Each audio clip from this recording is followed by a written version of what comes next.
Do you run like your metrics? Like, do you know if your viewers are mostly men? Yes, it's mostly women. Okay. It's like 59-41 women. Okay. At this point. Okay. I check that every week. Yeah. I check it everywhere. I check it on Instagram and I check it on it's always like a 9 to 8 difference, but more women than men. Interesting. It's never gone over with the men. Very, very interesting. Yeah. But I like it. I'm super proud of you guys. You did you're doing a good thing. Yeah. And you're having great conversations. Yeah. This whole episode is sponsored by AC Shots. With his presence. That's the form of payment because he's a mystery man. You hardly see him. One day we'll expose who's the man behind the voice. Oh, yes. Because he's always behind the camera. Yeah. You go to his car, he has a camera. It's like he has guns, right? But but he has cameras. He has a camera as a holster. Mm-hmm. He has a camera on the passenger side seat. He has a camera in the back. This guy pops up with cameras left and right. One day we'll expose him. Is this your passion project? This is passion. This is beautiful passion. It's amazing. It's God's work. Good for you. Now that I'm in it and I'm like talking to people and talking about different stuff and women and men come here and share their story, it's become amazing. Like one of the episodes, I almost cried. I don't know if you caught that, but I've seen a few of you. Like, I'm like, oh my God, he's so emotional. Listen, it depends on the conversation. Yeah. It depends on where the conversation goes. So I may have a list of questions and we may hit like 2 and then the conversation just takes on. Yeah. So that's the amazing part because people feel comfortable. And I'm grateful that they feel comfortable in my home and we create this space and then we create this relationship after. Mm-hmm. And I'm going to have repeat guests. You could come here at any time after this as well and we could do this together again. Thank you. This is I believe this is an amazing journey for all of us, in a sense. And nobody that I know is doing this. Agree. Although the market is saturated with a lot of podcasts, I don't care. This is my niche. I'll talk about what I want to talk about. People who follow and share and like and all that good stuff, that's great. But this is more about internal healing. Yeah, listen, when people oftentimes say that, right? Like, because at the end of the day, any industry is super saturated. Yes. Unless you are an Elon Musk, Jeff Bezos, right? You're one in a lifetime type of creators and innovators. Yeah. We're like, it's like when you go to the bread aisle. I always say this, like when you go to the bread aisle, how many breads are on that aisle? 100. I mean, count it. And you go to different supermarkets and then you find other options, different right? Brands, yep. But people always pick up what they want and what they like and what they enjoy. That's it. So good for you for stepping in faith and, doing what you, regardless of how saturated. Because yes, I agree. Everybody has a podcast. Saturated. Stepping in faith is the exact. You hit it on the head. Good for you. And it's true. It is a saturated market, yes, but I don't care. Like I said, whoever's here following this journey is here, and I'm not here for the views. I'm not here for the likes. I'm not here for the follows. That's great. Mm-hmm. That'll come. That brings more eyes. Mm-hmm. But I want this to help somebody. Yeah. In the future. That's all. Great. That's all. So I want my daughters. This is the other part. And I spoke to my wife about this the other day. And I want my daughters to see this other side of me. When they grow up, I want them to go down like a spiral of videos with me. It's like a library of dad, And, I want that in the future. I cannot wait to be like a grandpa and for me to share these little clips with my grandkids. That's super cool. Yeah. Okay. You ready for that life, AC? Listen, we didn't even introduce the podcast. Welcome to the Dad's Group Chat Podcast. Welcome to the Dad's Group Chat Podcast. I'm your host. They call me G. Today we're accompanied by the one, the only Ivette Guzman. She's owned multiple businesses. She's a realtor. She's a mom. We're going to get into all of her story, her journey. Welcome. Hi. Thank you for having me. Thank you for coming. We have AC Shots in the building. What's good, AC? What's up, man? How you doing? Long time, my brother. I know. Happy New Year. Happy New Year, all that good stuff. Merry Christmas. Merry Christmas. It's been a while. This guy is like... Did you come here just for me?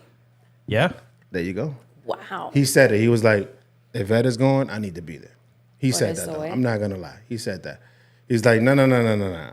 whoever's producing that episode needs to step aside. I need to be there and produce that episode. The man. What's good, AC, man? Welcome. I haven't seen you. I want to give you your flowers on camera. You've been doing amazing work. Thank you. Appreciate it. And I know me and you Appreciate talk the a words. lot. Me and you talk a lot outside of this whole camera world and podcast world, but you've been doing amazing work. You're doing amazing things. I'm proud of you. And this episode is sponsored, like I said before, by AC Shots. It's just his presence is the form of the payment, like I said. But thank you for coming, my brother. Thank you. Thank you for having me. Yes, Ivette. Yes. Yes. How are you? How you feeling? I'm good. I'm a little nervous, but I always get nervous when I speak now in podcasts, but Yeah. I just pray it'll be gone in 5 minutes. It'll be gone in 3. I used to get nervous a lot too. And I learned very quickly that this becomes a conversation and you forget that everything is happening around you, and it becomes like a life of its own. And we're just 2 great individuals, 3 great individuals just talking and, doing God's work. I if love you will. that. I love So that.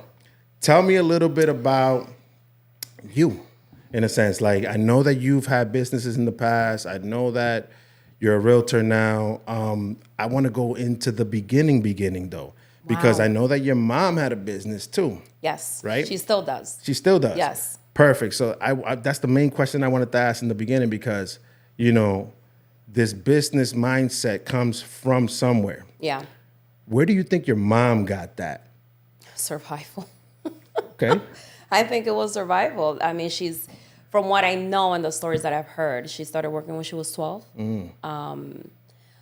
But I think it was this idea of, I don't want to work for anyone. She owned her first hair salon in the Dominican Republic in the 80s. Nice. So when we came, because I was born in DR, when we came to the U.S., 89, 90, I was little. I was in elementary. So you was born in DR? I was born in DR. Nice.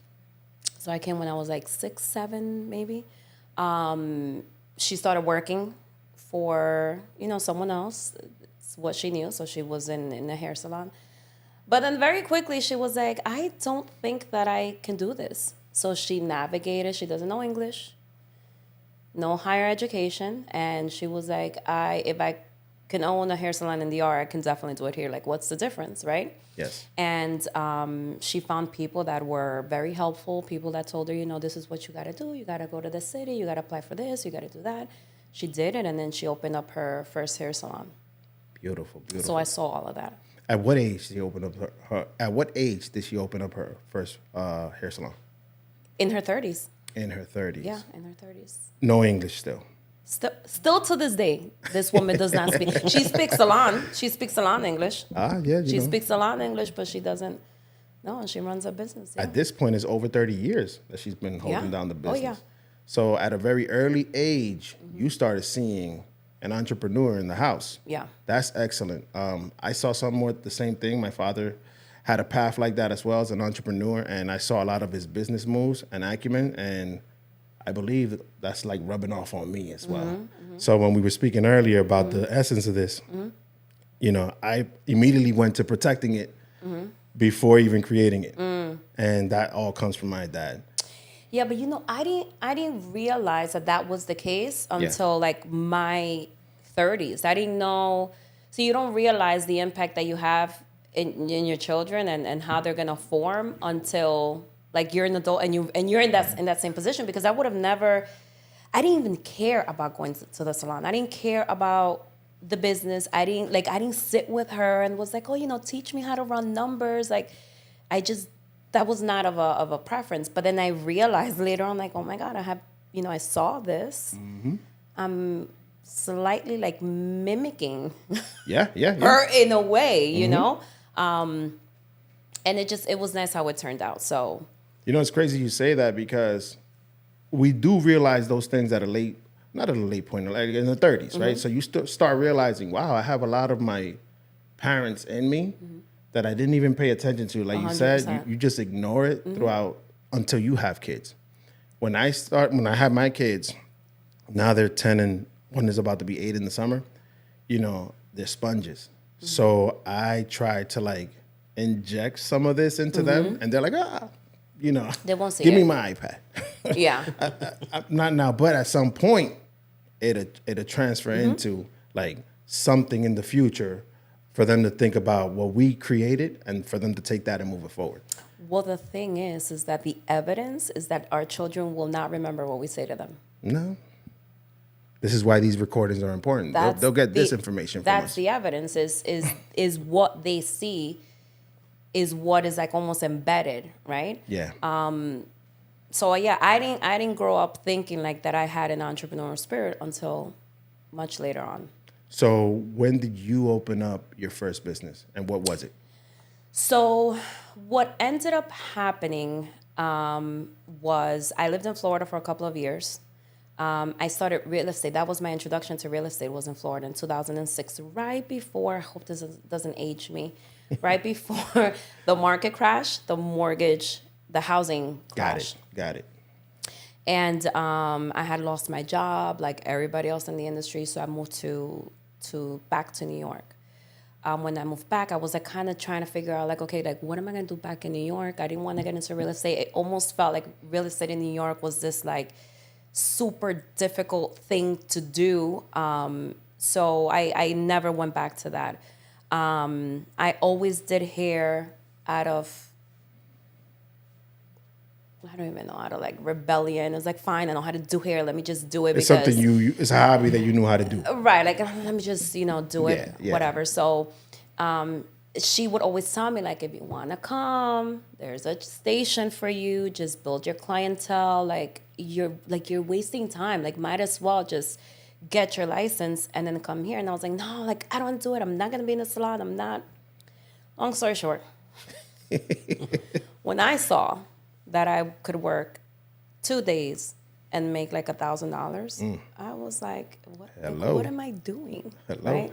A lot of people don't pay attention to their hobbies. Your hobby could become potentially a career. Yeah. So I was like, okay, well, so what can happen if I got my license? And I was really like dedicated to like creating a schedule and, working with her.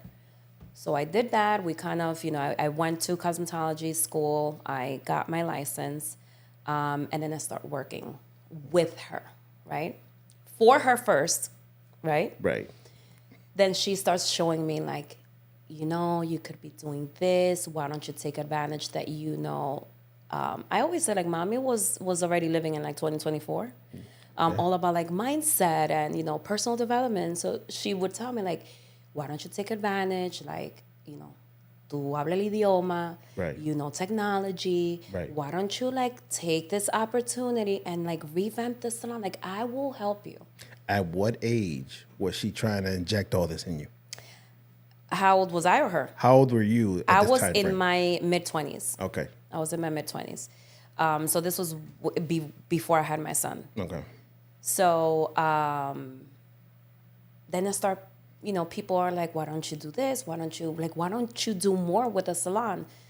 And then I started like, okay, Instagram became a thing. Then I opened up a page. I did Facebook. And then I started noticing that a shift in clientele started coming to the salon. And it was like around my same age group, girls that would go to the salon twice a week. And an influx of, it became very lucrative. You brought the vibes. And I was like, pero, ¿qué es lo que estoy haciendo? Right? Yeah. So I had a conversation with mommy, and I was like, okay, mom, I've been working for you. I need like a little, something. Like, we need to work this a little different. Like, Yeah. Let's make this a partnership. And she did not hesitate. She didn't even blink. She was like, I've been waiting for you. Let's do it. So then we did all, what we had to do. And I did that. Then the second business came along because the next door office space became available. Mm-hmm. And I called the landlord and I was like, I want the space. In my mind, what I thought was going to happen was we were going to make it a full-blown like hair salon, like a full like spa, almost like. Right. But I couldn't blow a wall. The fire department was like, no, it's going to cave in. So I could only do like a doorway. And I was like, damn, this is going to look like weird. Like, you cannot have like two separate salons in one. It just felt very weird. So I was like, you know what? let me just open up a nail salon. I have I can paint my nails. I was gonna ask, did you have experience? No experience, no experience. But it was these words that drove me. I had told mommy, I was like, Mom, like I'm gonna do this. Like it's gonna be like my first like real like big girl business. Like, you know, I'm not gonna have anybody to like help or support. And she was like, listen, start it, do it, pray on it, and I'll back you up. That's all you need, baby. And that's exactly what I did. And it was the best decision ever that I have ever made. Listen, let me tell you something. You said something key earlier that, you know, because as you were speaking about your mom and us, like not listening to our parents, right? But she was just throwing gems at you. Oh, yeah. The whole time. And at some point, when you caught on to whatever she was trying to tell you the whole time, she said, I've been waiting. Right. Let's go. At this point now, let's take this to the next level. Right. And at that point, you started thinking about your nail tech business and all that good stuff and create that. It's kind of like you're building generational wealth without even like knowing. Right. But it has to start somewhere. And your mom just been throwing those jewels at you because she knows you're the next to hold the baton. Right. And it was, you know, it's a blessing to be able to provide. For me, the biggest fulfillment was to provide jobs for people. Right. You know, I started the salon with one tech. And then in my highest season, or my I want to say my most lucrative season, I had 7. So I had 7 nail staff. And then we had 7 hairstylists on the other side. So, I mean, I was on the express train with this. And mind you, I have kids at this point, you know, I have 2 kids that I still have to mom. There's a lot going on. There's a lot going on, but I just kept seeing like more and more, like, oh my God, I can do so much more. I can do so much more with this business. But then tragedy happened, like, dun, dun, dun. COVID happened. Yeah. And the nail salon wasn't able to sustain. Okay. For a lot of people, COVID was either it was a blessing in disguise because now you're in your next chapter. We're going to get to that, right? Yeah. But COVID was a blessing in disguise. A lot of people, their passion came through and kind of like took over because when you're stripped down and you have like no option, people were thinking that we're going to lose their jobs. Right. People thinking that they're, you know, lose their house. Right. All that stuff. You start thinking, you know, let me create the impossible. Let me think of the impossible and move forward and just tap into my dream or whatever. This whole project is a COVID baby, like I told you before. But it's COVID happened. You said that the business didn't survive. You stepped into your next chapter, which is real estate at this point. Now, great. Your mom's gems worked, right? You have that in you. So you know how to maneuver in business. You could go back and tap into that world. Solid business woman, have a lot of business etiquette, a lot of foresight, a lot of information. Talk to me about your real estate transformation at that point. So prior to, I think it was 2000 and, my God, it could have been 17, 18, it could be 18. A girlfriend of mine who's another entrepreneur says to me, hey, next Friday, I'm in New York. So she's like, next Friday, Grant Cardone is hosting the 10X conference. Grant Cardone. In Miami. Beautiful. She was like, just get here. I'll take care of the rest. I was like, girl, I have 2 children and 2 businesses. I'm like, how am I going to just jump on a flight? She's like, just make it happen. Just get here and I'll take care of the rest. I remember talking to my husband and I was like, can I go to Miami next Friday? And he looked at me, he was like, ¿Y pa' qué? I was like, well, there's this conference. It's going to be Grand Cardone. He was like, oh, I'll take care of it. Just go. Hold on. So at this point, were you interested in becoming what you became, or no, you have no idea? No. I'm going to tell you what it was. So the reason why I was like, oh my God, this is a great opportunity, because there were great people that were going to be guesting in the conference. Bethany Frankel, she owns Skinny Margaritas. Skinny Girl Margarita. Steve Harvey was there. I mean, there were great people that I was like, oh my God, this is my moment to be in the room, right? Yes. It was a 3-day conference. I was dabbling with the idea of franchising the salons Interesting. Okay. because I was like, if you own one business, by the way, you can own 100. It's the same principles apply. You're just either is a different product or a different service, right? But the same things apply. So I had spoken to mom and I was like, Mom, like, do you think that this idea is too crazy? She's like, no. She was like, you can open a salon. I was like, okay. I had spoken to my husband. And I was like, if I start with a salon where a Dominican service is needed, which is Atlanta, I was like, I can go to Atlanta for like 3 to 6 months, open a salon, like prep it, and then, right, franchise it. Right. But I don't know. I'm just using the word franchising, but I didn't know what that would entail. Right. So I was like going to the Grant Cardone conference. I'm like, these are business people that own multiple businesses, people that are involved in the franchising world. I'm going to go and receive all the nuggets that I can and possibly, right, purchase a course, be part of something so that I can learn how to franchise. Wow. The entire event was about real estate. Of course. The entire event was about real estate. In fact, I bumped into Abel Curiel, Whoa. which, by the way, I gave him a lot of crap because I'm like, how dare you be here and not tell me that you were going to be here, you know? Shout out to Abel Curiel. Which Big shout out. now is my business partner, but, you know, whatever. So I bump into him and, like, his partners at the time. And I was like, oh, my God. And he's like, oh, this is a mortgage lender. I'm like, what? Did I come to a real estate event?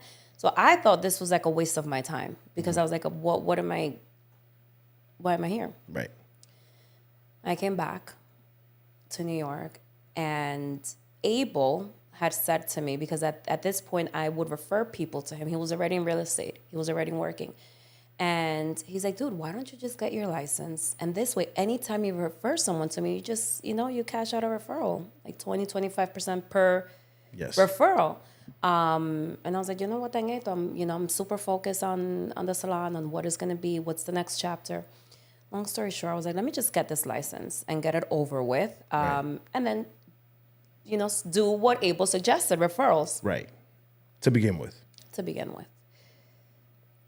I don't know when was the time that I was like, oh my God, like I closed my first deal about 3 months after I got my license. And I was like, why? Like, what am I doing? So then I was working real estate while still Right. I was going working to ask. both businesses. I was going to ask. You closed your first business while still owning the salon and the nail tech, all that. No, not the salon. No, everything was still running. Everything was still running. I just added another stream of income. There you go. That's what it was. I added another stream Right. of income.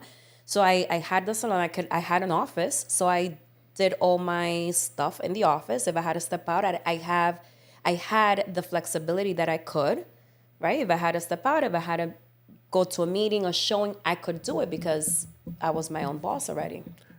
So CEO Ivette Guzman, baby. yes, yeah.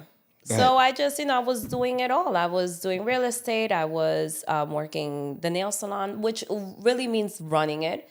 And I still had my hair clientele. So I was just, 6 days a week doing the best that I can, juggling all 3 businesses. Thank God that I had my license because I had no idea that after COVID, this was going to be my primary and only source of income. Look at that. Look at that. And it all starts with your mom throwing them gems at you. So I say a lot. I got to stop. Okay. We was talking about that. It's okay. But I work on that. Yeah. That's I'll make some Google searches and stuff like that. Yeah, so you stumbled upon the industry and got your license, right? COVID happened. Now this is your only stream of income. Now in this world, is it more lucrative than your other businesses? Yes. Interesting. Yes. And although in the other business, other people were making money for me, there is a ceiling. Okay. that you have. Okay.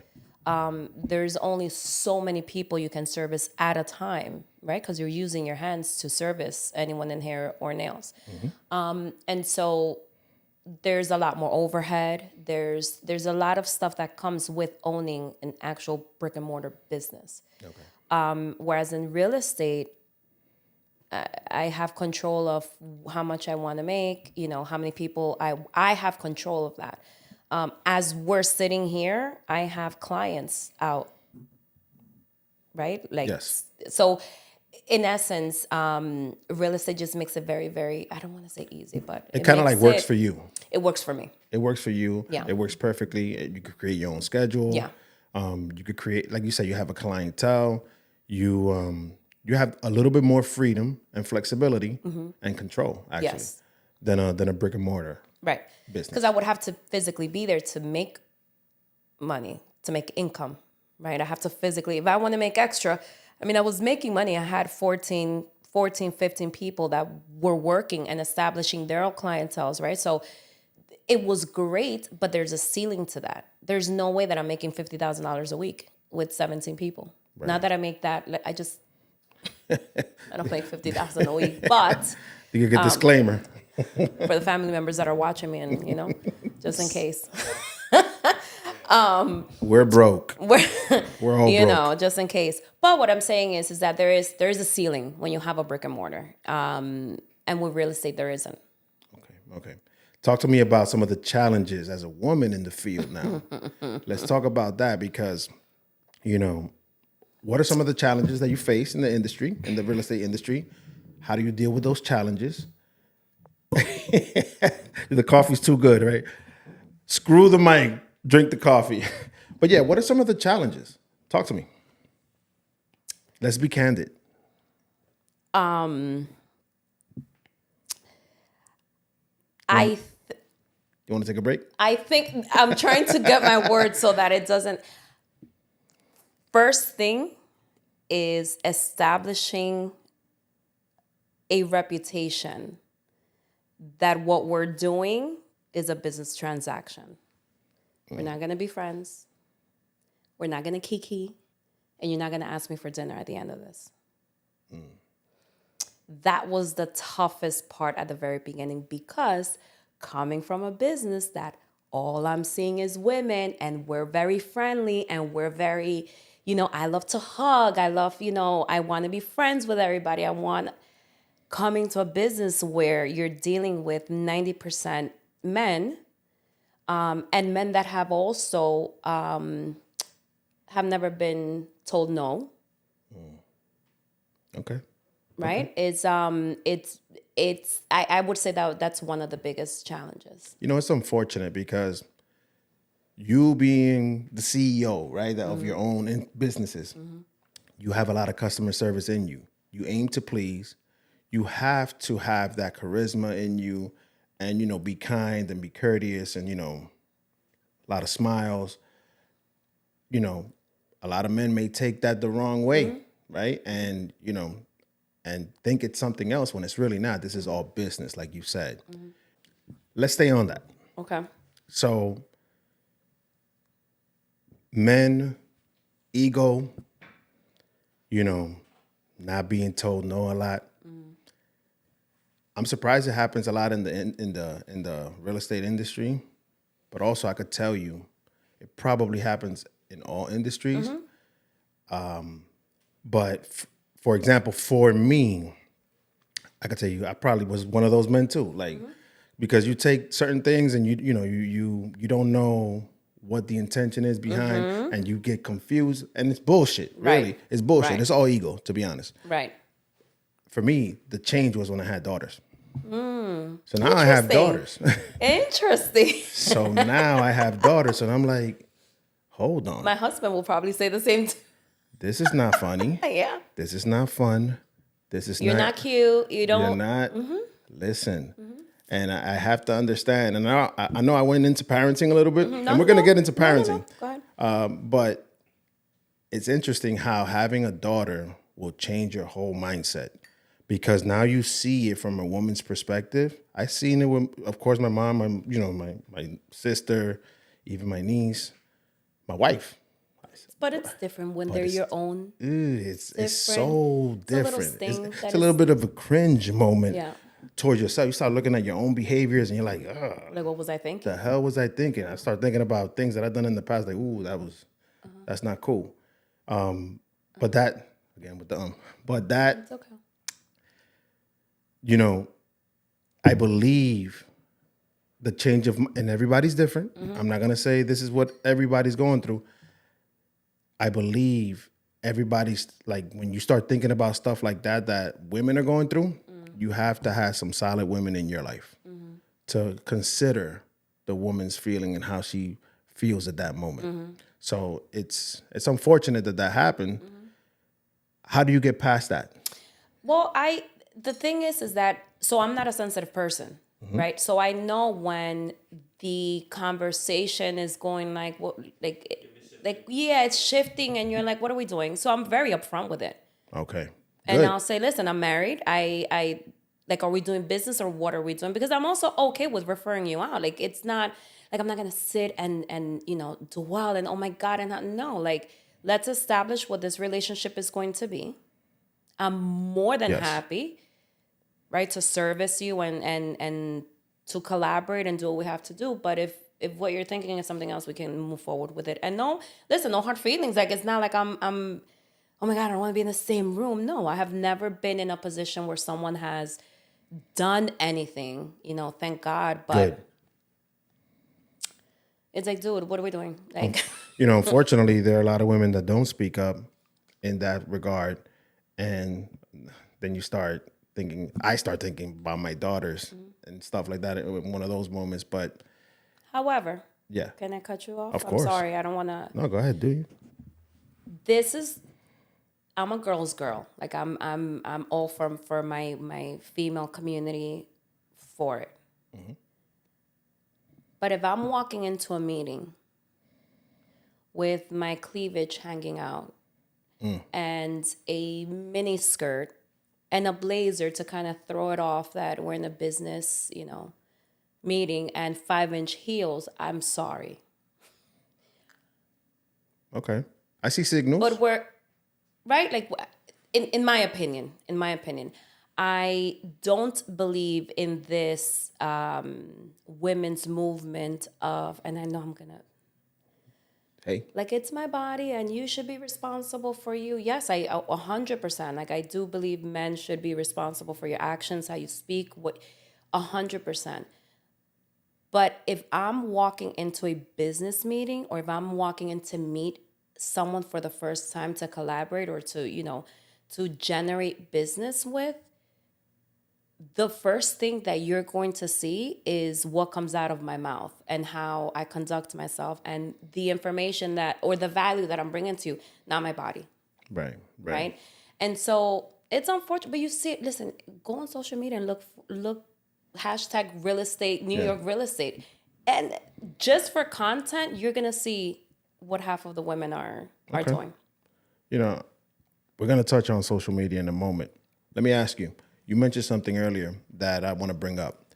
You said that when you step into the room, you're present. You know that you demand business, you demand respect. Now, that all comes from where? From your upbringing? I think my mom is like that. Did you see your mom deal with something like that before? Not deal with it, but I always saw her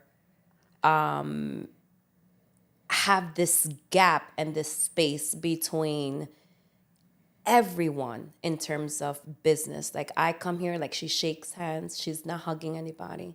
She's not, ella bien como, like, this is just how I conduct business. Very militant. So I think that for me, and also, let me tell you something, also, like, with my uncles, I was raised with my uncles, and there was always this thing of, like, you don't do this with men. Like, you don't, this, like, there has to be some gap between you and that other person. So I think for me, subconsciously, I always had that. And I also did admire that because my mother is very much respected. Everyone, all her vendors are men. Yes. But they all treat her with Mrs. Ma'am. And these people have been working with her for decades. The highest Which regard. you would think that at this point is, ya nosotros somos. You have a relationship. Yeah, and it becomes like casual. She's not about casual relationships. So for me, I think I did admire that Yes. from her a lot, and I noticed that when I demand that same treatment, it's very different. Does your mom have brothers? Yeah, How many? 3, living 1. Okay. So the reason I'm asking, because it's very important. Both parents are very important, mom and dad. They both play their part in the house. But when you have girls, I have girls. Like I said, I have girls. I'm trying to instill in them how to be respected. I'm trying to instill in them some discipline and how to manage it, right? Because they're going to leave. And at some point, they're going to create their own life, right? But I want to make sure that I instill in them those values so they could go into a room, like you mentioned, like you said, and demand respect anywhere. So it's important. That's why I asked if your mother had brothers, because I'm pretty sure she saw that in them. Oh, 100%. And she caught a lot of that, a lot of those jewels. So now she knows how to conduct herself in business. And she has 20, 30-year business, not 20, 30 years relationships. And she's still conducting herself. And that transferred into you. And that also transfers into our kids. Now, about our kids, I wanted to touch on something because you mentioned social media and how important it is in this climate. You know, social media for me is a gift and a curse, because when it comes to our kids, because to be honest, these kids don't know how to connect in reality, especially the young ones when they're growing up with the social media. We didn't grow up with social media.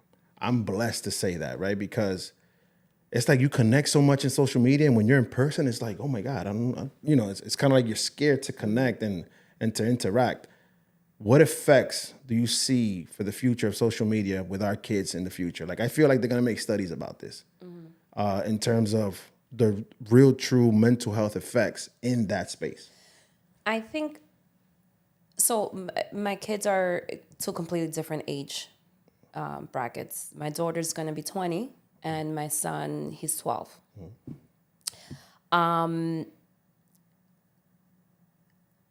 For my daughter, and I think that in her generation or her peers, is there's a lot of comparison, right? There's a lot of this is what I need to be doing, this is where I should be, this is what I should look like, this is whatever that is. For my son is a little bit different, just because although he does have social media, he's not the one that operates it, is us. And the reason for it is because he's in travel baseball and it's just for exposure. But he has more in-person relationships. Got it. I think it's different for that generation moving forward. I think where things get a little bit on the gray area is really our generation and the one following. I don't think is the little ones. The alphas. Yeah, I think is our generation that is being most affected by, because we had both, right? We came from not having it in our teens to then having it in our 20s. Yeah. To now adulthood, right?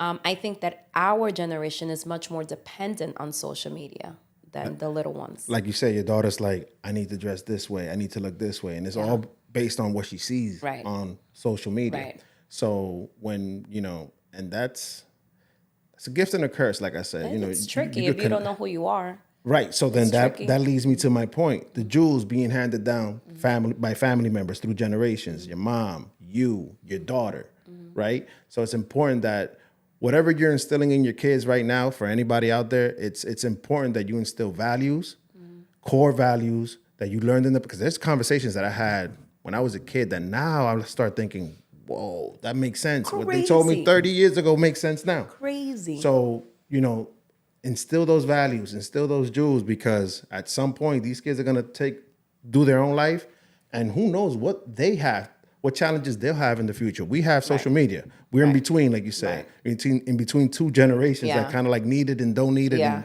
so it's a lot for us, but it's going to be a lot for our kids in the future. You're a baseball mom, sports mom. I have never met a baseball mom, Really? I do tend to know because I kind of like see that you guys are very, very competitive. Is that or is that not true? Dun dun. 100%. Listen. First of all, I'm competitive by nature. I could tell. So my daughter's not competitive. She's the complete opposite. To her, competition is like, oh my God, why are there winners and losers? And in my head, I'm like, are you kidding me? Like, are you out of your mind? Let me tell you something. I hated Little League. Oh man. Because it was all about like everyone gets a trophy because everyone is here. No, we're not. If listen to me, if I am going to be sitting for 4 hours in scorching heat weather, mi hermano, I'm gonna touch up a little bit on that. So me talking to Tommy, Yeah. one of my boys, he was telling me like one of his sons, they're pretty good, both of them. They used to kind of tell him like, hey, can you tell him to step it down a little bit so he could let the other kids shine type thing. Como que like, yo, you're too good, don't do good. Like really? Wait, that Tommy was saying this to the kids? No, the other parents used to tell him like, yo, tell Isaiah and Tilly que yo, Bruh. Tone it down so they could win. Pa que, Go do rec. So go do rec or go play in your what? backyard. Are you Get outta kidding here. me? Get out of here. So everybody could win. This is this Not- whole generation, right? So No. and it's like Suck it up. no, you see, I said Suck it boy, up. I said boy, I said, she's a sports mom, and you could tell like her whole mood and like her whole mood. Said, yes, I'm a Suck sports it mom. up. I'm competitive. And then there's those parents that are like, oh, everybody wins, everybody gets a trophy. I And- can't listen. How do you feel about that? Nah, bro. It's not. What are you teaching your kids? Not to lose. What are you teaching In your reality, kids? yeah, Fact is if you want that trophy, you better earn it. right. You better earn it. Have you read Relentless? No. I listen. Are you competitive, Everybody, I am. I'm gonna get to that in a moment. But everybody who mentions books here, I put it on my book list. Okay, so can you put it on top? I definitely will. Okay, so it's the author is Tim Grover. Mm-hmm. Fantastic author, fantastic coach and trainer. He trained and coached our big names, Kobe, Michael. I mean, You heard that she didn't say LeBron, right? All right. Listen, Continue. man. Continue. LeBron is You know not who's part there? of the greatest. You know who's there right I'm there in the not- middle? Who's there in the middle? Thank you. Nobody sees it. The Nobody great. sees it. LeBron is not part of the great. This is not who we're Okay. talking about. But anyway, I'm gonna cut this out. read Relentless. You want the trophy, you better be at the gym at 5:00 in the morning. You better put in the work. There is no way that this world, this lifetime, has taught anyone that you can get by, oh my God, you're in great spirits and you're showing up. No.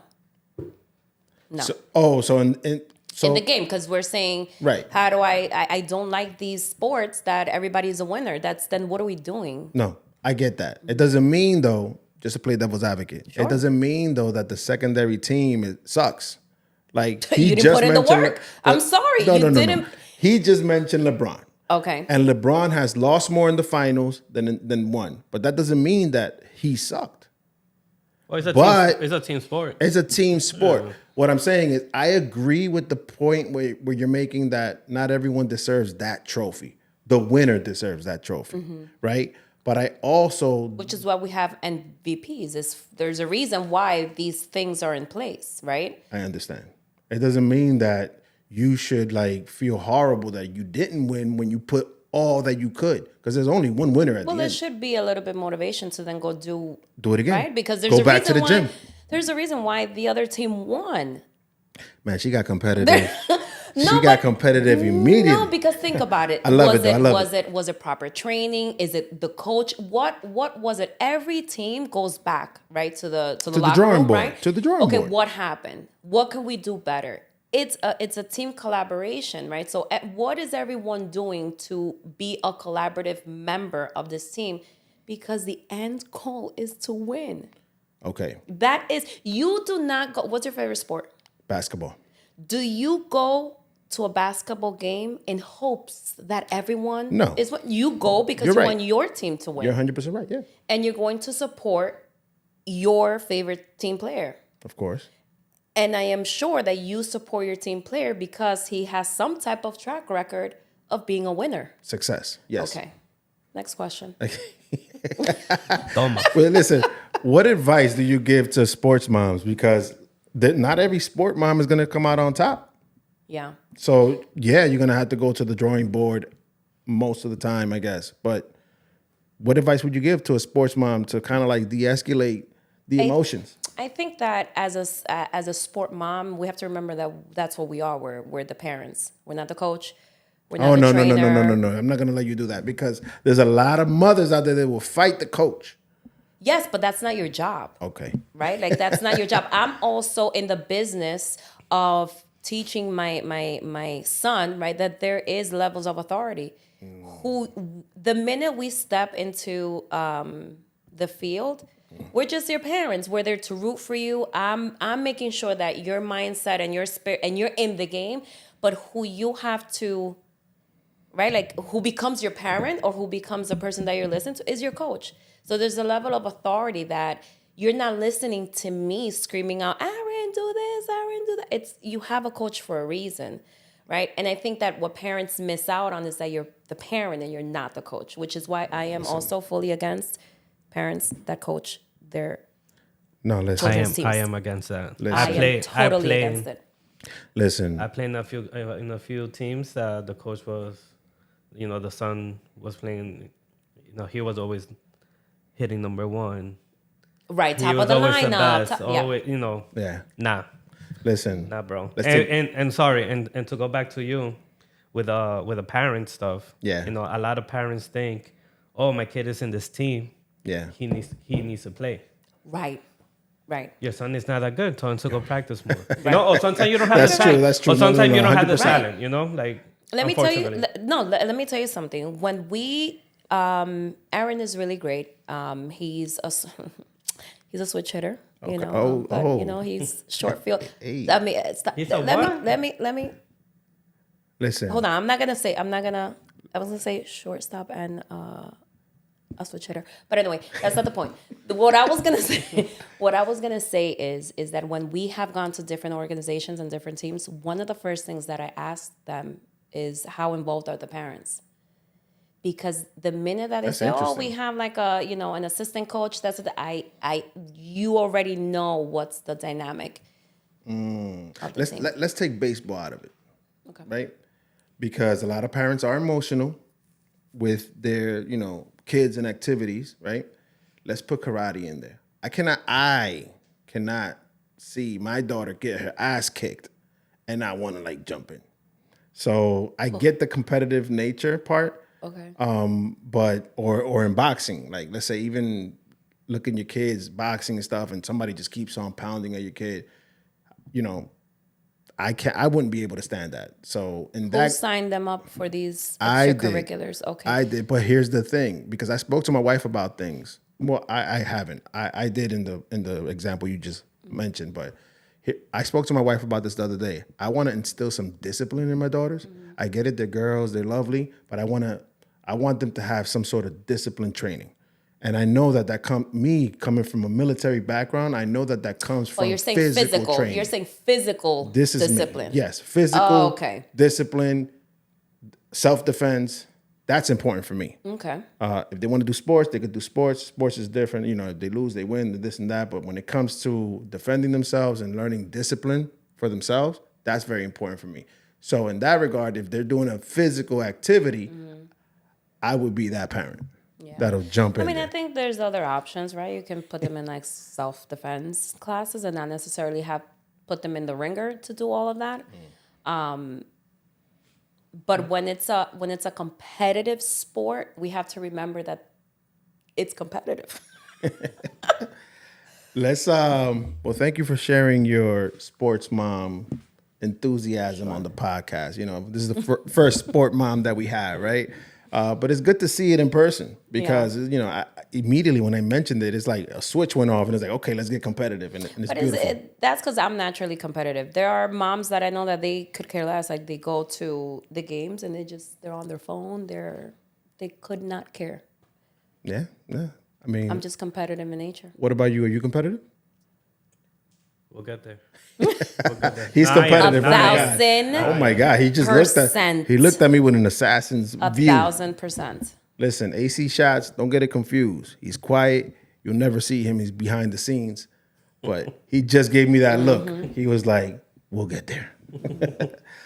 Taking a left turn, you wanted to talk about something that is near and dear to your heart, which is health related. You had a hysterectomy. That's how you pronounce it? That's right. You had a hysterectomy. You had some challenges in that area. Can you tell me a little bit about that experience and what really transpired? What did you learn from it? What was the outcome? That's a loaded question. I'll try to shorten the story because it's 9 years worth of stuff. Okay. So after I had my son, I didn't want any more children. And so I had spoken to my gynecologist and I was like, well, what can we do I didn't want to get on birth control pills. I didn't want any of that. I wanted something permanent. And he had said, okay, well, in lieu of a tube ligation, which is when your fallopian tubes are tied, he's like, there's this device called essure coils. Super safe, non-invasive. You'll be in and out. Outpatient? Yes, immediately. You'll be done. You'll be good. Okay. About 3 years after that, I started experiencing certain things that I had no idea were in relationship to that. So I had markings in my skin that all of a sudden appeared. My hair started falling out. I would be lethargic, in pain all the time. But I didn't know. So these are years in between. So I just didn't know that everything was all in one. Related to the same thing. You're just having these experiences and you're going through individually, them. right? Independently. And so when I had that, I went to the dermatologist. They were like, oh, no, you're fine. That's probably you have an allergic reaction to something. Here's a little ointment and you're good to go. I would feel pain in my joints. I was encouraged to go see a rheumatologist. I went to a rheumatologist multiple times. Years passed by. I was always in chronic pain. I would pop some pills, get through my day, and so on and so forth. But about 4 years ago, things started kind of like really taking a toll. It was. I think it's when it reached the severity of the symptoms, where I had gained like 35 pounds in a year. But and I'm like, it could have been anything. I was always super, super tired. Like lethargic is not even the word. It's like ridiculously tired. But I could justify it, right? I have 2 businesses that I'm running. I have 2 kids. I'm running around. I'm like, it's appropriate. I'm working 12, 13 hours, 100%. It's justifiable. It's just, I'm tired. So if you knew me, you knew that I had either a cup of coffee in my hands or a Red Bull.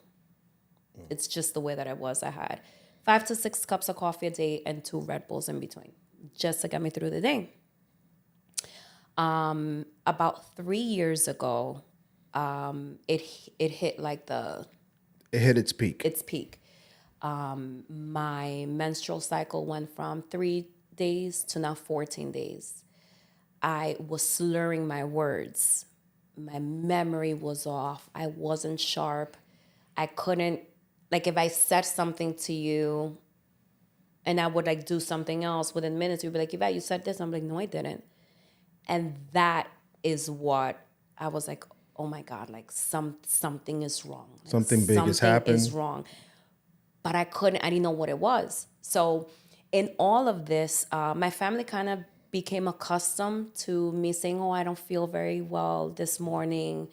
And then my husband will take care of like morning routine, or we would go on vacation. I'll say, hey, listen, I need to like lay down for a little bit. The sun is too much. At that point, I had gone to a rheumatologist and they were like, you have lupus. I was like, what is lupus? I mean, I've heard lupus, but I'm like, what is this? They're like, oh, you have lupus and we're going to put you on this medication for 6 months and then come back and we'll revisit that. And I was like, what? I called my friend. She's in pharmaceuticals, and I was like, "Can I take this pill?" And she was like, "Absolutely not. It would be worse than whatever it is that you're feeling." So at this point, what I'm thinking is, okay, I have lupus. This is completely like my immune system is out of whack. Okay, this is why this is why these things are happening. So whatever, it was, out of 3 years of just like, this is just the way that it is. But then it just kept progressively getting worse and worse and worse. So 2021, I remember saying like, okay, I can't keep shut anymore. Like I have to like be honest with my husband and tell him like, this is what I'm feeling. Because ya yo no sé, I've gone to like dozens of doctors. No one can tell me anything. I was gonna say that you get different. And then I would do blood work. Everything comes back normal. Yeah. So I'm like, how can it be normal? But I know what I'm feeling. Like I know what I'm feeling in my body. So I remember telling my husband, like, I need to talk to you. I was like, I don't feel good, but it's not that I'm under the weather. It's not that I feel like I'm getting sick. I just don't physically feel good. And he's like, but like, I don't understand. I'm like, it was so hard to articulate. I was like, I feel, and then I was like, I feel like I'm going crazy because I'm saying things to you. You're telling me, Ivette, you said this, and I'm telling you, no, I didn't. So now we're like in this vicious cycle of like, what in the world is going on? It's a lot. It's a lot. So I'm sure I probably missed a couple of things, but the inflammation was insane. It was just a really, really bad 9 years. I'm laying in bed one night, and so I can't sleep. So here was the other thing is because since I've pumped my body with so much caffeine during the day, naturally I cannot go to bed. I can't go to sleep. There's no Right. I just can't go to sleep. So melatonin. You're just numbing yourself Oh yeah. all around. Oh, all around. Wow. Painkillers, anti-inflammatory, inflammation pills. Anything that I can get my hands on. And then the caffeine is doing its part. I'm just like, at this point, I don't even, oh my God. I can't even, like when I speak about it, like I can't believe that was my life. Wow. Because I was living, to me, I was normal. Right. One night I'm in bed and I pop a melatonin. I'm waiting for it to do its thing, and I'm scrolling through Instagram and I follow a lot of fitness coaches. And there's this girl that I'm following. She's been very candid about her breast implants and how much harm it's been doing to her body.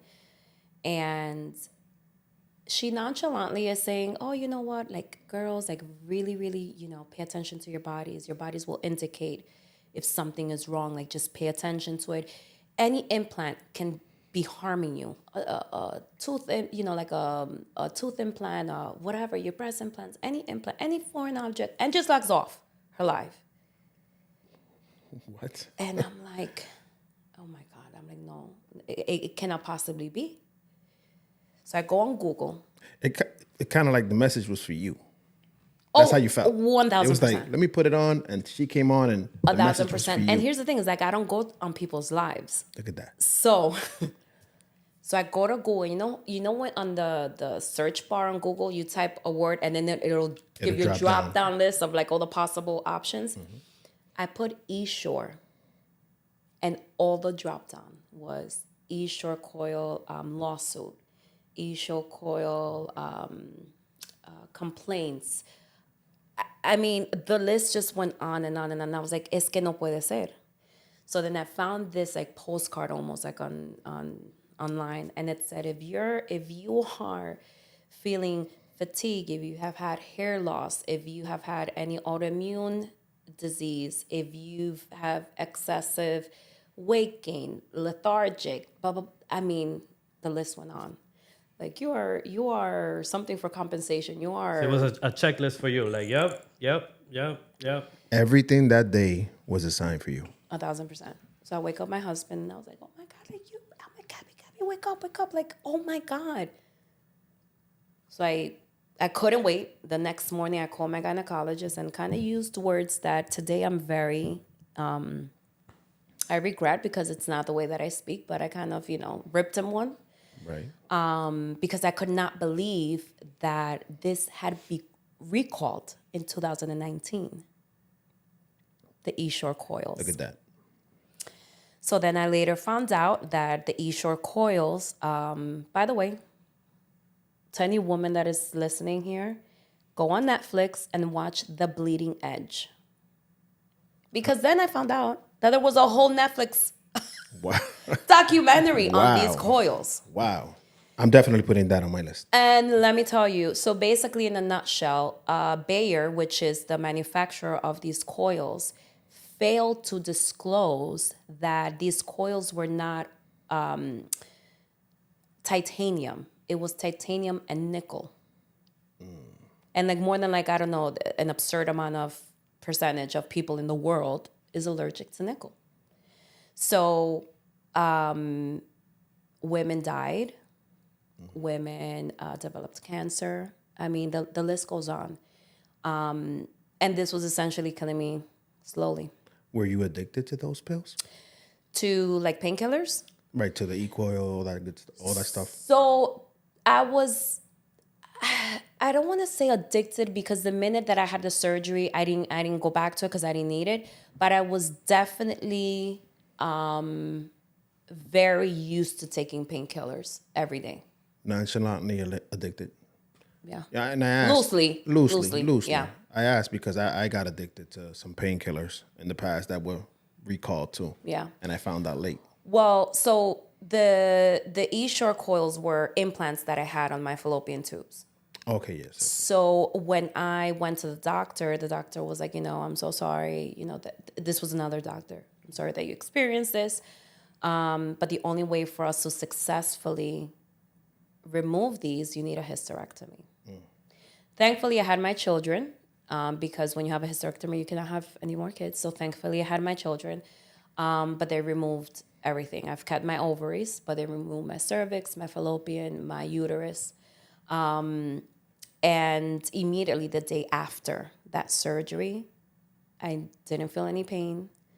It was almost like the best way that I can explain it is like I woke up, like my brain was fresh, I was sharp again. Wow. No pain, my inflammation slowly started decrease. I mean, it was de día y noche. Right. Do you believe in God? Yeah, This is God's work. 1,000%. 100%. That message, wow. Yeah. Things like that pop up and it's for you, but it's on you to pay attention to it. I always say she's my saving grace. I've never met her, by the way, the girl that did the live. Never met her. Right. But I did tell her, like, you saved my life. Wow. And about a couple of months after my hysterectomy, I did a live. And I went on live with a girlfriend, and we spoke about this, about the importance of advocating for yourself as women on our health. And 3 women DM'd me from that, saying like they could not believe that this is what it is. They've been experiencing the same thing. They were thinking they were going crazy, but they had the essure coils. 2 of them already have a hysterectomy, and they're living their best life a year later. Jewels and gems come in many forms. You collected those gems from that Instagram live, and you passed it forward, and you helped and assisted others. And hopefully in this podcast, when it goes up, you'll help more people. Right. Because a lot of us are going through things and we don't know what we're going through until things miraculously are in front of us like that in that stance. I think that we also brush off a lot of things when it comes to our health. Like even something as simple as, I have a headache. You're like, okay, I'll pop 2 Advils and carry on. But if it's something that's continuous, you have to kind of stop and say, okay, what is going on with me? And keep knocking on doors. Because my thing was, the amount of doctors that I went to and the amount of visits that I had and the amount of blood work that I had. And not one person can say to me, let's take a closer look at this and let's see what's really going on with you. I could have said, first of all, the progress of what this was doing to my body, I am not entirely sure that I would be sitting with you here today. Wow. Because that's how bad it was. you know, you said something that stuck with me. We brush off a lot of things. In the doctor world, I'm not a doctor, but I also believe that they look at things like that too. When you initially have a headache, they give you some medication, and then you just until you come back. But you had 9 years of this. I'm surprised nobody ever said to you, "Hey, let's take a closer look at this and let's deep dive." You had to figure it out on your own. And to know that this was a device that was recalled. That's the thing that blows my mind more than anything is this was recalled and not one doctor or better yet, my gynecologist, who was the person who implanted the devices. You would think that there's a responsibility almost due to your patients. Like, let me look back to the women that I've implanted this and let's start making phone calls and just checking in to see how they're doing. Right? Just to kind of, because essentially I could have. It's the least that they could have done. It's the least. And I could have known this 7 years ago and probably lived, a better life. The quality of life, it would, listen, I on my social media, I preach a lot about the Lord and what he's done in my life. And I speak a lot on health, very little, real estate here and there, because honest to God, there's incredible real estate agents out there. I'm not here to say I'm the best and work with me. You want to work with me? Great. Right. But there's a bigger responsibility that I have felt just in the past 12 months that I have to be responsible and share, one, the goodness of the Lord, right? And two, like, we cannot keep gambling. No, we can't. Our health. Like, we just cannot. Like, this idea that because you're not hospitalized or because you don't have a deadly disease that you can just carry on and live your life así, como sin real care and intention. Like, it blows my mind. And it breaks my heart when I hear people like, oh, I don't like to work out because I don't do it because I don't like to. Yeah. Well, I mean, oh my God. Dude, your biggest blessing is that you can wake up every morning and get to work out and move your body. 100%. It's the least that you can do. 100%. Listening to you, I'm like, you probably had to go through those 9 years of pain to help somebody else and be responsible with the message that you carry now. So it's I'm glad you're okay. Thank you. I know that this was a very touchy subject. Yeah. But I'm so happy that you're okay. I'm so happy that you're healthier. I'm so happy that you're able to provide this important message for women out there that are going through probably a lot of the same things that you're going through. Your support system during that time was solid? Oh my God. Por eso es que nadie puede decir nada de ese hombre. Let me tell you something. There you go. That man,